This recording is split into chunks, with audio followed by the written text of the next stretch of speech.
हमारे इस weekly programme में हर हफ्ते हम आपकी मुलाकात करवाते हैं कुछ जानी मानी हस्तियों से। आपको जमीन चाहिए तो इतना आपका पैसा बनता है, आप इस भाव से सरकार आपको जमीन दे देगी। में बने हुए लोगों ने जो पैसा सरकारी कोष में जाना चाहिए था, पैसा सिस्टम बना दिया कि वो इनकी अपनी जेब में जा रहा है। मैं समझता हूँ कि मेरा उद्देश्य केवल एक ही है कि हमारा जो हरियाणा है वो तरक्की करे। तो मुझे एक पीड़ा बहुत सताती है, तो ये कि मैं अपने बच्चों की पार्ट ऑफ ग्रोइंग अप नहीं रहा। ये उनकी सोच है जो क्रिकेट एडमिनिस्ट्रेटर हैं, जो क्रिकेट को संभाल रहे हैं। शायद उनकी सोच हमारी सोच से अलग है। चैलेंजेस आते हैं बिजनेस में, बहुत बड़े बड़े चैलेंजेस आते हैं, बड़े बड़े सेटबैक्स भी मिलते हैं। अगले हफ्ते पल दो पल में इसी समय इसी वक्त मुलाकात करेंगे एक और नई हस्ती से।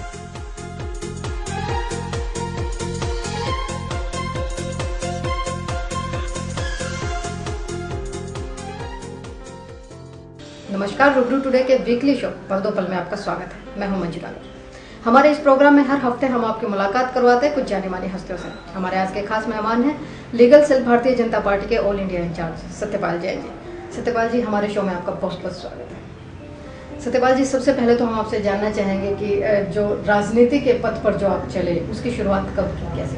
सर, मैं स्कूल में था 1965, 66, 67, 68 तक, और तभी से राजनीतिक जीवन में दिलचस्पी लेना शुरू किया। हमारा परिवार समाचार पत्र बेचने वालों का परिवार था, उस कारण से लगभग सभी अखबारें पढ़ने का मौका रोज मिलता था और धीरे धीरे करके राजनीति में दिलचस्पी होती गई। वैसे आजकल तो विज्ञान इस बात को मानती है कि कोई भी व्यक्ति जो उसके जीन्स में है चीज़, उसके मुताबिक आगे बढ़ता है। हर आदमी का अपना अपना एक सोचने का ढंग होता है। मेरी शुरू से ही सामाजिक और राजनीतिक जीवन में दिलचस्पी थी, जो स्कूल के दिनों से आ गई थी, और सौभाग्य से अभी तक उसमें चली है। और इतने लंबे सफ़र में ईमानदारी के साथ, दयानतदारी के साथ जो भी जिम्मेवारी मिली है उसे निभाने का प्रयास किया है। हमारे दर्शक जरूर जानना चाहेंगे कि किस पृष्ठभूमि से शुरू होकर इस मुकाम तक पहुंचे। जैसा मेरा जन्म खरड़, जो चंडीगढ़ से 15 किलोमीटर की दूरी पर है, और जब पंजाब और हरियाणा का विभाजन हुआ तो बेसिकली मुद्दा यही था कि खरड़ तहसील पंजाब में जाए या हरियाणा में जाए, इस पर झगड़ा था। मैं वहाँ से संबंध रखता हूँ। मेरे पिताजी स्वर्गीय श्री रूपलाल जैन खरड़ में समाचार पत्रों का काम करते थे, बेचने का। हम 4 भाई हैं। सबसे बड़े दुर्भाग्य से उनका निधन हो गया, वो इंजीनियर बने। उनसे छोटे मेरे से बड़े डॉक्टर बने। मैं राजनीतिक जीवन में आया, और जो मेरे से सबसे छोटा भाई है वो पत्रकार है और खरड़ में अपना व्यापार करता है। तो खरड़ में ही हम, छोटी सी हमारी दुकान थी, छोटा सा हमारा मकान था, वहीं से अपना जीवन शुरू किया। भगवान हम पर बहुत भाग्यशाली रहा है, और बहुत लंबे अरसे में भगवान ने बहुत आशीर्वाद हमको दिया, लोगों ने आशीर्वाद दिया, और काफ़ी आगे चलने का मौका हमको मिला। काफ़ी आर्थिक कठिनाइयों से हमें गुजरना पड़ा। मैंने जैसा कहा कि हमारा मकान भी किराए का था, दुकान भी किराए की थी, पर मेरे पिताजी बहुत मेहनत करते थे, बहुत मेहनत करते थे। सुबह 3:30 बजे उठ के समाचार पत्र लेने बस स्टैंड पर जाते थे, सारा दिन अखबारें बांटते थे, दिन में दुकान पे बैठते थे। 6 रुपये महीने का हमारा मकान था जिसके किराए पे हम रहते थे, और दुकान किराए पर थी जिसका किराया नगर काउंसिल को हम देते थे। पर उन्होंने बहुत ईमानदारी के साथ, कड़ी मेहनत के साथ हमारे परिवार को, पूरे परिवार को पाला। कभी किसी चीज़ की कमी हमको महसूस नहीं होने दी, और ईमानदारी के साथ, पूरी ईमानदारी के साथ, बेदाग जीवन के साथ उन्होंने सारे परिवार को पाला। और खुशी इस बात की है कि जिस दिशा में वो लेकर जाना चाहते थे उस दिशा में भगवान ने चलने का मौका दिया। मेरी माता जी श्रीमती विद्यावती जैन, जिनका निधन हो चुका है, वो भी बहुत धार्मिक प्रवृत्ति की महिला थी। 84 वर्ष की आयु तक उन्होंने जिया, और वो अंतिम क्षणों तक भी धार्मिक माला जपना, पाठ करना, वो सारा वो करती रही। तो मैं कह सकता हूँ कि हमारे माता जी ने, पिताजी ने जो संस्कार हमको दिए, जो ईमानदारी का जीवन व्यतीत किया, और वो एक आदर्श बन के होकर हमारे सामने दिया, उसका फल, उसका परिणाम हमको भगवान ने बहुत दिया। और मैं चाहता हूँ कि भगवान सभी पर इतना दयाल हो जितना वो हमारे परिवार पर रहा।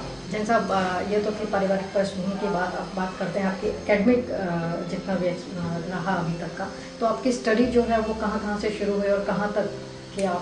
मैंने 1973 में गवर्नमेंट कॉलेज सेक्टर चंडीगढ़ से ग्रेजुएशन की, BA with honours in political science. उसके बाद फिर 73 से 75 तक मैं पंजाब यूनिवर्सिटी में रहा और मैंने पॉलिटिकल साइंस में MA प्राप्त की। उसी दौरान मैं पंजाब यूनिवर्सिटी का छात्र संघ का महासचिव रहा। 75 में इमरजेंसी लगा दी गई थी और इमरजेंसी के कारण हम सबको गिरफ्तार किया गया। मुझे भी लगभग 1 वर्ष आप जेपी जेल में रहा। जयप्रकाश नारायण जी का आंदोलन था, जब इमरजेंसी लगाई श्रीमती इंदिरा गांधी ने, तो जो छात्र संघों में सक्रिय लोग थे उनको उन्होंने गिरफ्तार करने का आदेश दिया। तो मैं पंजाब विश्वविद्यालय में छात्र संघ का महासचिव था और जयप्रकाश नारायण जी के आंदोलन का मैं संयोजक था पंजाब और चंडीगढ़। तो उस कारण से मुझे गिरफ्तार किया गया, साल भर में जेल में रहा। तो मैं लॉ में एडमिशन लेना चाहता था, मेरा मेरिट पे नंबर भी था, लेकिन इस सब के बावजूद भी मुझे एडमिशन नहीं दी गई और मुझे फिर जेल में भेज दिया गया। इसके बाद फिर मैं लॉ करने के लिए underground DAV college Dehradun, Karanpur Chowk Dehradun, जो गढ़वाल यूनिवर्सिटी से संबंधित है, मैं वहाँ पर गया और वहाँ जाकर मैंने लॉ की एडमिशन ली। तो 79 में मैंने वहाँ से लॉ की डिग्री प्राप्त की। तो BA with honours in political science, MA political science और फिर उसके बाद लॉ की डिग्री प्राप्त करके जनवरी 1980 में मैंने अपनी वकालत शुरू की। और जब ABVP के साथ कनेक्ट हुए, देन आपने एक लंबा वक्त RSS के साथ बिताया, अबाउट 35 ईयर्स। तो RSS के साथ ज्वाइंट करके मतलब क्या कुछ सीखने को मिला और अपने आप को उसके अंदर कितना मिक्स किया? राष्ट्रीय स्वयंसेवक संघ, जैसे किसी ने कहा था कि एक खुली यूनिवर्सिटी है जो छात्रों में, कर्मचारियों में, हर नागरिक में देशभक्ति की भावना भरती है। संघ आपको सिखाता है कि जो भी काम करिए प्रामाणिकता से करिए। आप बड़े नहीं हैं, संस्था बड़ी नहीं है, दल बड़ा नहीं है, सबसे बड़ा राष्ट्र है, सबसे बड़ा देश है।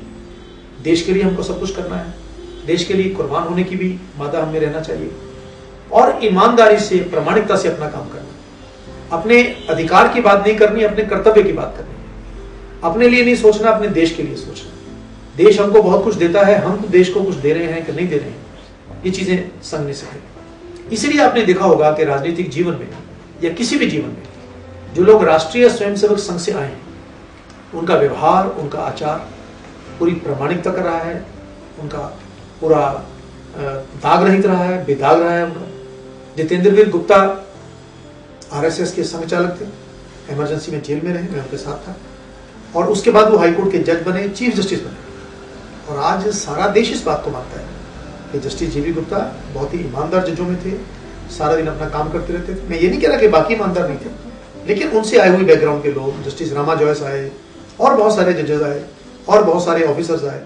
संघ ने, अगर मैं 90 तुले शब्दों में कहूं, ईमानदारी से, प्रामाणिकता से जो भी जिम्मेवारी मिली है उसको निभाना, फल की इच्छा नहीं करनी, कर्तव्य का एहसास करना और राष्ट्र के उत्थान के पथ पर बढ़ते जाना निस्वार्थ, ये मुख्य तौर पर संघ ने लोगों में सिखाने का प्रयास किया है और बहुत तक वो सफल भी रहे हैं। कुछ ऐसे राजनीतिक दल हैं, कांग्रेस, कम्युनिस्ट पार्टियां, जिनको लगता है कि भी हमारे रास्ते में सबसे बड़ी रुकावट यही स्वयंसेवक है, क्योंकि ये लालच में, लोभ में आता नहीं है और ये निस्वार्थ भाव से काम करता है। दूसरा, इमरजेंसी जब लगी 1947-48 में, जब संघ पर बैन लगाया गया, देखा यह गया कि उन सभी प्रतिबंधों के बावजूद ये संस्था आगे बढ़ती गई। इस संस्था में कुछ जाति पाति के नाम पर काम नहीं होता, धर्म के नाम पर विभाजित नहीं होती। तो कुछ लोगों को ये लगा कि हम अगर RSS का हुआ खड़ा करेंगे तो हमको शायद मुसलमानों का वोट मिल जाएगा और माइनॉरिटीज का वोट मिल जाएगा।